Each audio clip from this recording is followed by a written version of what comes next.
Pemuda lemah dipaksa orang tuanya pindah ke akademi preman paling terkenal. Awalnya dia pikir pasti akan dibully. Namun tak disangka murid nakal di sini semuanya ramah dan baik. Bahkan berebut mengajaknya keliling sekolah. Melihat suasana kampus tanpa kekerasan, pemuda itu tak kuasa membayangkan kehidupan bahagia di masa depan. Namun tak disangka sepulang sekolah, temannya justru memaksanya datang ke sebuah arena pertarungan. Semua murid yang di sekolah siang hari, ternyata semuanya bertarung di arena ini. Melihat itu pemuda yang bingung langsung terpaku. Ketua OSIS melihat ada murid baru yang ikut. Segera tersenyum ramah menjelaskan, kekerasan di akademi ini hanya boleh ada di arena pertarungan khusus ini. Di dalam sekolah mutlak dilarang ada perundungan antar murid. Jadi di sini kamu bisa menikmati kehidupan sekolah sepuasnya, serta kenikmatan bertarung. Selesai bicara tanpa peduli keterkejutan pemuda, langsung mendorongnya ke atas arena. Dan lawannya adalah ketua tahun pertama penuh otot bernama Jiang Renhai. Menatap lawan yang tak sabar menerjang dirinya, pemuda itu langsung mandi keringat dingin. Sebagai pengecut bertahun-tahun, dia sudah lama trauma dengan murid nakal seperti ini. Akhirnya karena tekanan batin, pemuda itu malah memuntahkan ludah ke wajah Jiang Renhai. Tindakan itu langsung mengejutkan semua murid di tempat. Sekejap arena dipenuhi suara tawa mengejek yang bergema. Dan pemuda itu pun menutup acara penyambutan uniknya dengan rasa malu. Keesokan harinya datang ke sekolah. Kisah semalam pemuda itu sudah tersebar ke semua orang. Menyadari dirinya memang tak sanggup bertarung, dia sendiri mendatangi ketua OSIS Zhang Zong, mengajukan permintaan tak ikut arena lagi. Namun belum sempat selesai bicara, teman-temannya sudah menampakkan ekspresi ngeri. Baru ingin mengingatkannya sesuatu, Zhang Zong sudah berwajah muram lalu mengumumkan di depan umum. Li Keseng mulai hari ini tidak lagi mendapat perlindungan arena pertarungan. Selesai berkata dia langsung pergi meninggalkannya. Saat kembali sendiri ke kelas, Li Keseng terus saja termenung, memikirkan maksud kata-kata Zhang Zong tentang tidak ada perlindungan arena. Tiba-tiba Jiang Renhai yang kemarin diludahinya datang bersama anak buah. Lalu menekan kepalanya keras ke meja berulang kali. Langsung dengan tindakan menjelaskan arti kata Zhang Zong. Itu berarti mulai hari ini Li Keseng menjadi satu-satunya murid di sekolah yang boleh dipukuli. Sekarang dia adalah budak semua orang di sekolah ini. Setelah mengalami siksaan selama seminggu penuh, Li Keseng yang tak tahan lagi menemui wali kelas untuk mengajukan cuti sekolah. Dia mengira dengan begitu semua akan berakhir. Namun malah ditertawakan Zhang Zong yang sudah menunggu di gerbang. Perilaku seperti ini memang membuatmu jadi sampah tak berguna. Kau kira setelah cuti sekolah keluar luar sana, bisa lepas dari para pembuli itu? Orang pengecut sepertimu selamanya hanya jadi samsak orang lain. Karena kau sama sekali tak punya tekad melindungi dirimu sendiri. Setelah dimarahi habis-habisan, Li Keseng yang tadinya yakin semua sudah berakhir, justru di jalan pulang yang harus dilaluinya, bertemu Jiang Renhai yang sudah menunggunya. Kau berani keluar sekolah tanpa izin tuanmu. Kalau begitu nanti siapa yang jadi pesuruh dan samsakku? Sambil bicara dia langsung menyeret Li Keseng ke gang sepi, lalu memukulinya habis-habisan. Tak lama kemudian dia mengeluarkan ponsel, membacakan dengan tepat alamat rumah keluarga Li Keseng. Sambil menyeringai berkata nanti sering datang ke rumahmu main. Li Keseng mendengar itu langsung penuh ketakutan. Dengan marah dia bertanya apa sebenarnya yang diinginkan Jiang Renhai. Namun Jiang Renhai justru mencengkeram wajahnya dan memperingatkan. Kalau kau berani melawan lagi, akan kuambil fotomu saat dipukuli lalu kusebarkan. Li Keseng benar-benar tak mengerti. Padahal dia hampir bisa lari dari neraka penuh penderitaan ini. Mengapa justru para bajingan ini enggan melepaskannya? Akhirnya dalam ketakutan dan rasa tak rela, dia benar-benar memahami ucapan Zhang Zong sebelumnya. Jika ingin melindungi diri harus berani melawan kembali. Bersama dengan sebuah raungan marah, amarah membara keluar dari hati Li Keseng. Dengan ganas ia menggigit kuat telapak tangan Jiang Renhai. Seketika Jiang Renhai menjerit kesakitan. Dengan amarah seketika memukul Li Keseng hingga terlempar. Li Keseng menyeka darah di sudut mulut sambil tersenyum dingin. Ternyata kau juga merasakan sakit. Bajingan sepertimu, biar aku mati pun akan menyeretmu ke neraka bersama. Namun menghadapi para bajingan yang menerjangnya, dia tahu dirinya kalah jumlah saat ini. Dengan tegas melempar butiran pasir yang tadi tersembunyi di telapak tangan. Memanfaatkan kesempatan itu berputar dan melarikan diri dari arena. Dan pada saat melangkah masuk ke arena, Li Keseng dengan penuh amarah menyatakan, dia ingin bertarung adil 1v1 dengan Jiang Renhai yang mengejarnya. Zhang Zong tersenyum tipis mendengar itu, langsung memerintahkan agar arena dikosongkan. Saat kedua orang itu naik ke atas ring, suasana di tempat langsung meledak. Tak disangka kekuatan Jiang Renhai begitu mengerikan. Begitu pertandingan dimulai Li Keseng sudah dipukuli hingga babak belur. Walau penuh luka dia tetap menatap Jiang Renhai tanpa mundur. Melihat orang sialan itu berani menatapnya, Jiang Renhai marah lalu menendang dengan tendangan melayang. dengan keras menendang Li Keseng hingga terjatuh berguling-guling. Lalu tersenyum lebar, karena tendangannya memang tak ada yang bisa menahan. Namun tak disangka saat dia percaya diri hendak pergi, Li Keseng bangkit seperti kecoa yang tak bisa dibunuh. Melihat itu Jiang Renhai tak sabar mengepalkan tinju memperingatkan. Jangan sok kuat, kalau terus begitu kau bisa kubunuh dengan pukulanku. Mendengar itu Li Keseng hampir meledak. Tapi hanya tingkat ini, sama sekali tak sebanding dengan penderitaan yang pernah kualami sebelumnya. Lalu tiba-tiba dia menerjang maju memeluk erat Jiang Renhai. Mengerahkan seluruh tenaga lalu menghantamkannya ke tanah dengan ganas. Ia langsung mengangkat tinju bersiap menghajar wajah busuk itu. Namun tak disangka Jiang Renhai lebih dulu menghantamnya keras. Lalu penuh ejekan berkata, tinju sepelan itu, kapan bisa mengenai aku? Mendengar itu Li Keseng amat marah. Meski tak punya kekuatan, tapi ia punya keberanian untuk nekat. Tanpa ragu langsung menunduk menghantam kepala Jiang Renhai. Kena serangan curang Jiang Renhai benar-benar murka. Dengan sekuat tenaga menendang Li Keseng. Ia menggertakkan gigi ingin segera mengakhiri lelucon ini. Namun saat itu mata Li Keseng memerah. Ia sadar para preman yang selalu ditakutinya. Ternyata hanya sebatas ini saja. Ironisnya dirinya masih saja dibuli oleh sampah semacam ini. Dengan marah ia langsung mengangkat tinju hendak memberi pelajaran. Namun seketika dagunya dihantam keras oleh Jiang Renhai. Ia langsung jatuh ke tanah dan pingsan. Saat ia terbangun setengah sadar, mendapati Zhang Zong ternyata menjaganya di arena. Namun segera diberitahu, ini adalah kesempatan terakhirnya. Setelah cuti sekolah dilarang masuk arena lagi. Sekejap Li Keseng terdiam berpikir. Karena lemah tak berdaya ia selalu dibuli. Meski pindah sekolah ke sini, tetap saja dipermainkan Jiang Renhai. Maka tanpa ragu ia berteriak pada Zhang Zong. Aku memutuskan tidak cuti sekolah. Tolong ajari aku menjadi kuat. Mendengar itu Zhang Zong menyeringai. Melatih orang lemah, tentu juga kewajiban ketua OSIS. Sambil bicara ia tiba-tiba menghantam perut Li Keseng dengan keras. Melihat wajah kesakitannya, Zhang Zong tak tahan tertawa. Baru segini saja sudah tak sanggup. Padahal ini baru saja dimulai. Keesokan harinya Li Keseng memegangi perut yang masih sakit kembali ke sekolah. Mengingat pesan Zhang Zong tadi malam agar jam istirahat segera mencarinya, Li Keseng tak bisa menahan rasa takut dalam hati. Tepat saat itu ia bertemu lagi dengan Jiang Renhai yang paling dibencinya. Sialnya bajingan itu malah kembali mengancam. Jangan terlalu sombong, kalau tidak lain kali aku benar-benar akan membunuhmu. Mendengar itu dada Li Keseng langsung terbakar amarah. Ia bersumpah harus cukup kuat untuk menghancurkan sampah-sampah ini dengan tangannya. Begitu bel istirahat berbunyi, Li Keseng pergi ke atap bersiap menerima latihan. Namun tak disangka ia langsung dipukul Zhang Zong hingga muntah darah. Lalu dalam waktu yang lama, setiap hari Li Keseng dipukuli ratusan kali dengan keras. Meski sudah dipukul sampai linglung, dia sama sekali tak pernah berpikir menyerah. Dan karena serangan curang terakhir kali, Jiang Renhai sering mengendap di arena untuk menunggu Li Keseng. Namun kesalnya tak pernah melihat bayangannya. Baginya itu sama saja dengan menolak ikut bertarung. Sekejap muncul ide jahat di kepalanya. Kalau Li Keseng tak mau jadi samsaknya, maka ia akan memanfaatkan aturan yang tak bisa menolak undangan duel. Membuat para pengecut yang hanya berani menonton. Semuanya jadi mainannya, menjadikan arena pertarungan sebagai taman bermain pribadinya. Sementara itu Li Keseng yang sama sekali tak tahu, demi bisa segera kembali ke arena, untuk bertarung adil dengan Jiang Renhai. Setelah melewati latihan khusus di siang hari, ia juga melakukan latihan fisik tambahan. Namun tiba-tiba sebuah motor melaju kencang. Sekejap melukai lengan Li Keseng. Segera setelah itu beberapa geng motor menghadang jalan. Pemimpin berjaket hitam maju dengan satu tangan di saku berkata, "Motorku rusak karena kau menabraknya. Kuberikan diskon cukup ganti 600 koin." Mendengar itu mata Li Keseng terbelalak tak percaya. Namun sebelum sempat menolak, pria berjaket hitam sudah menghantam wajahnya dengan tinju. Sambil mendengar ancaman selanjutnya, Li Keseng tiba-tiba sadar dirinya sama sekali tak merasa takut. Maka ia menepis lengan pria berjaket hitam. Tanpa ragu melayangkan tinju keras ke wajah orang itu. Sekarang bahkan monster seperti Zhang Zong pun ia tak takut. Apalagi sampah murahan di depannya ini. Namun detik berikutnya pergelangannya dicengkeram kuat. Pria berjaket hitam menatap penuh ejekan. "Apa kau hanya menggelitikku?" Li Keseng pun terkejut ketakutan. Tak tahu harus apa ia asal memukul. Selama ini ia hanya belajar menahan pukulan. Sama sekali tak tahu cara menyerang. Dalam sekejap ia dijatuhkan tendangan pria berjaket hitam.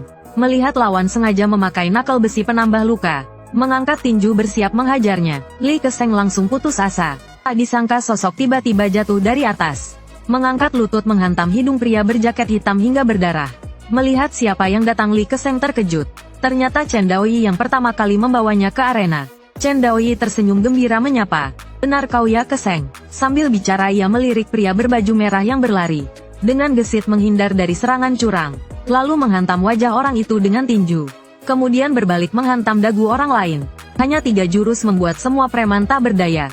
Saat itu salah satu pria berjaket hitam tiba-tiba sadar. Chen Daoyi ternyata mengenakan seragam sekolah Yumen. Mereka pun langsung pergi sambil mengumpat. Hari ini sial sekali. Bertemu orang dari Yumen. Sambil bicara mereka menyalakan motor. Meninggalkan asap tebal lalu kabur. Chen Daoyi menenangkan Li Keseng agar tak kesal dengan kejadian tadi.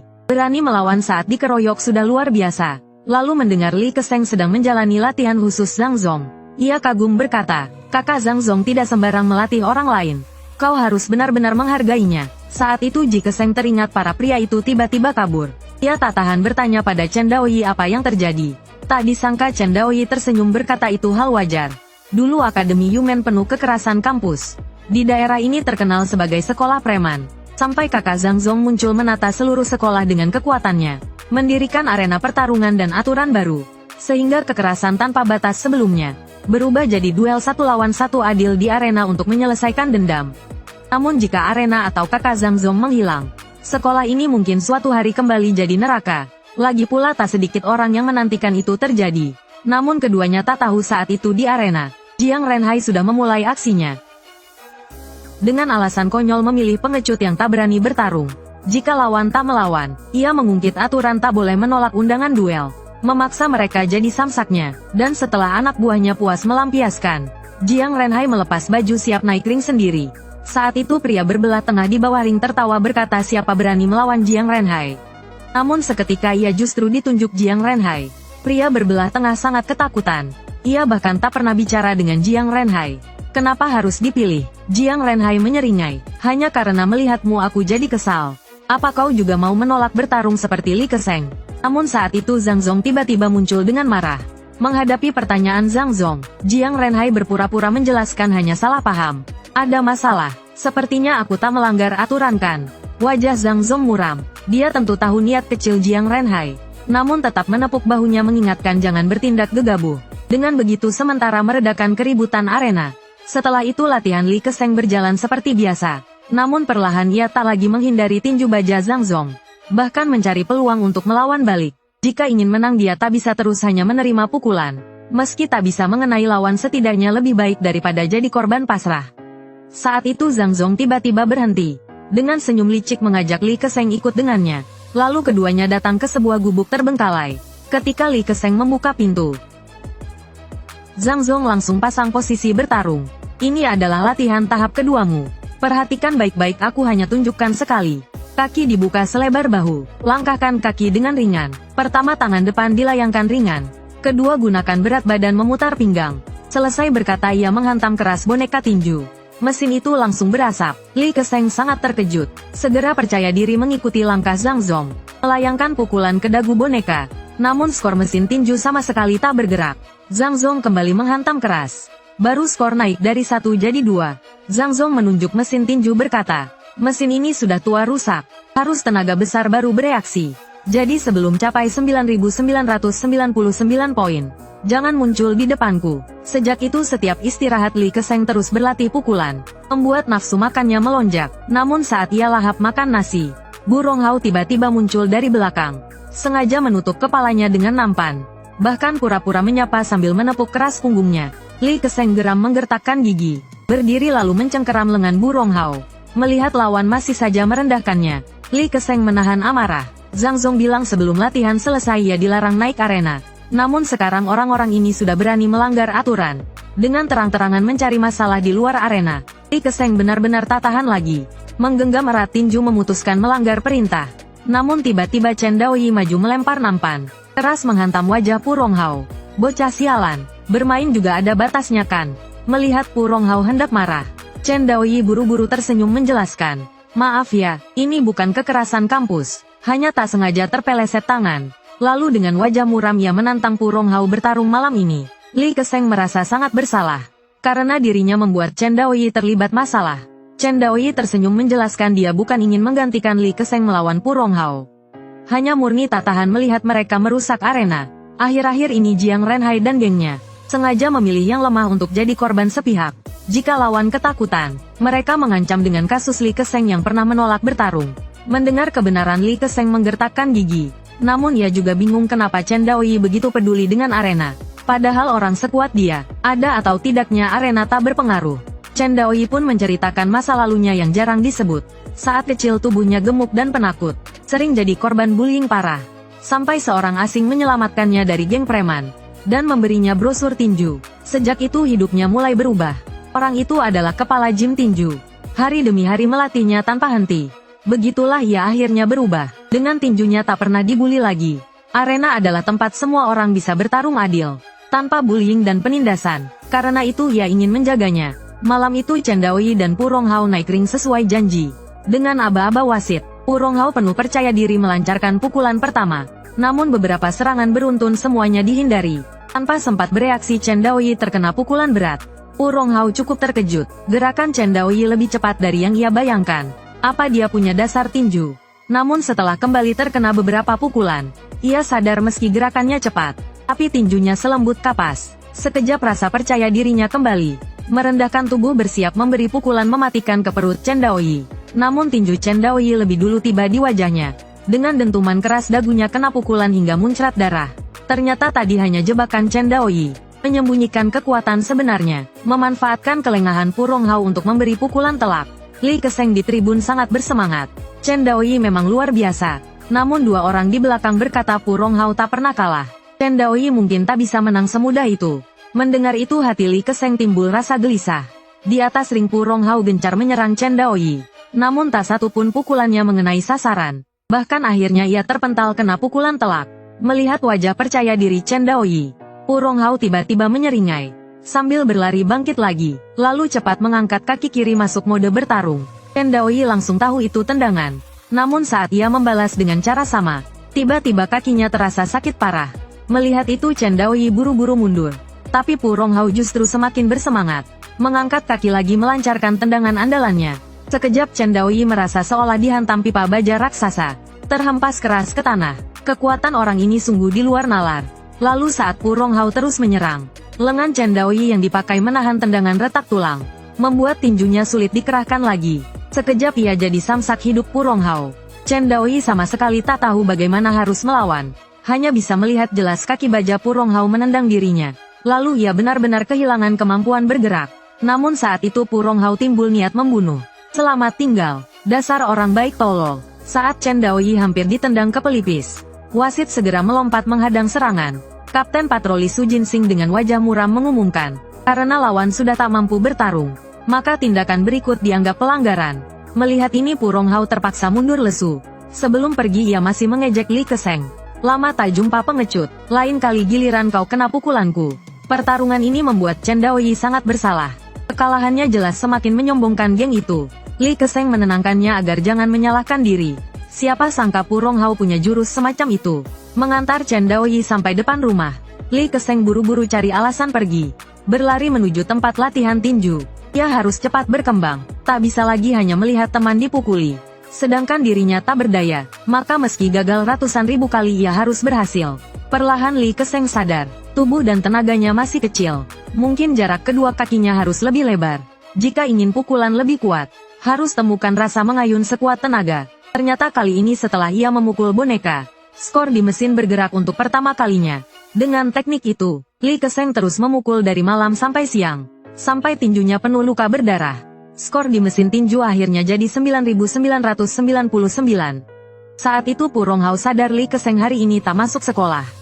Ia berniat mencari tahu, namun Jiang Renhai menyuruhnya tak perlu peduli. Sekarang Pu Ronghao baru saja menang dari Chen Daoyi membuktikan kekuatan mereka. Sudah membuat para pengecut itu benar-benar ketakutan.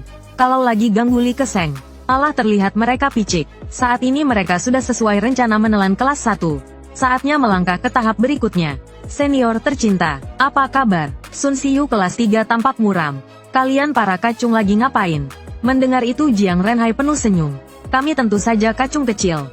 Bagaimanapun kalian anggota legendaris di masa kakakku. Tapi sekarang digulingkan oleh Zhang Zong. Hanya berani sembunyi di gang seperti orang tua. Diejek terang-terangan oleh junior. Sun Xiu marah lalu mencekik lehernya. Melihat itu Jiang Renhai tetap tenang menjelaskan. Aku hanya merasa sayang jadi bicara begitu. Senior waktu itu terlalu suka bertarung sendirian kan?